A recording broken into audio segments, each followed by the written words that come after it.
কত রক্ত চাও? পহেলা বৈশাখে যে রক্ত দেখিয়েছো, কত রক্ত চাও আমাদের থেকে? রক্ত খেয়ে চলে যাও, দেশকে মুক্ত করে যাও। জ্বালিয়ে দেওয়া হবে এই ভয় ভিত্তি দেখিয়ে প্রচুর মানুষের কাছে চাঁদাবাজি করা হচ্ছে। আমাদের কয়েকজন নেতার ধমকি দেওয়া হয়েছে যে আপনারা যদি এইভাবে না চলেন তাহলে আপনার ব্যবসা প্রতিষ্ঠান ধ্বংস করে দেওয়া হবে। এর চেয়ে বড় ফেসিবাদ আর কি হতে পারে? এর চেয়ে বড় অত্যাচার আর কি হতে পারে? জ্বালিয়ে দেওয়া হবে এই ভয় ভিত্তি দেখিয়ে প্রচুর মানুষের কাছে চাঁদাবাজি করা হচ্ছে। ব্যবসা প্রতিষ্ঠানে আমাদের কয়েকজন নেতার ধমকি দেওয়া হয়েছে যে আপনারা যদি এইভাবে না চলেন তাহলে আপনার ব্যবসা প্রতিষ্ঠান ধ্বংস করে দেওয়া হবে। এর চেয়ে বড় ফেসিবাদ আর কি হতে পারে? এর চেয়ে বড় অত্যাচার আর কি হতে পারে?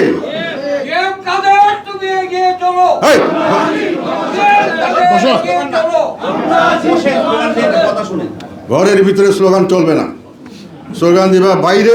ফেসিবাদের সামনে, ফেসিবাদ যখন মারবে তখন রক্ত দিয়ে ফেসিবাদকে রুখতে হবে। এই ফেসিবাদকে রুখতে হবে রক্ত দিয়ে। যেখানে যেখানে আমাদেরকে বাধা দেওয়া হবে সেখানেই প্রতিরোধ হবে।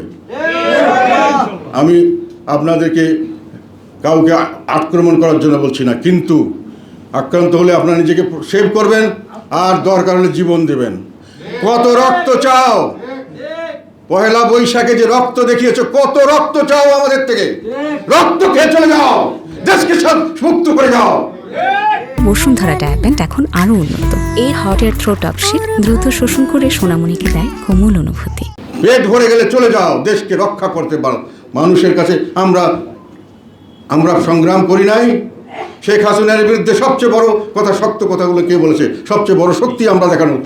এই পহেলা জুলাইয়ের পর থেকে 3রা জুলাই কে সবচেয়ে প্রথম কথা বলেছে এই ছাত্রদের জন্য? আজকে আমি ছাত্র সমাজের কাছে আমি জানাতে চাই, তোমাদের কাছে আমার প্রশ্ন, কে বলেছে সবচেয়ে প্রথম তোমাদের কথা? কে বলেছে এটা কোটা বিরোধী আন্দোলন নয়, এটা বৈষম্য বিরোধী আন্দোলন? কে বলেছে যে এই বৈষম্য বিরোধী আন্দোলনে আমাদের দেশের মানুষ, বাঙালির বৈশিষ্ট্য কোনোদিন পিছু হটে না?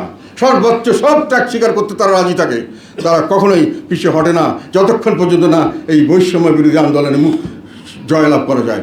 সরকারকে বলেছিলাম হুঁশিয়ার, আপনি বিরাট বিপদে হাত দিয়েছেন। কে বলেছে?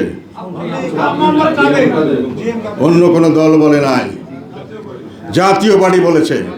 তারপরে তিনি প্রত্যেক দিন থেকে জাতীয় পার্টি একমাত্র অফিসিয়ালি বৈঠক করে সিদ্ধান্ত দিয়েছে, তাদেরকে সমর্থন করলাম। তাদের শহীদ হয়েছে রংপুরে, সেই শহীদের কবর প্রথম জিয়ারত করেছে কে? তার পরিবারকে সান্ত্বনা দিয়েছে কে? আর আপনি বলেন ছাত্ররা লাফাচ্ছে, আমরা নাকি দোষর। আহা, তুমি কোথায় ছাত্র নেতা হলে? কেমন করে হলো? কেমন করে এখন শান শওকাতে চলো, 5 স্টার হোটেলে চলাফেরা করো? কেমন করে? আমাদের রক্তে দিয়ে, আমাদের পরিশ্রমের জন্য। আর আমরা হলাম দোষর, আর তোমরা হলে গিয়া ফেরেশতা।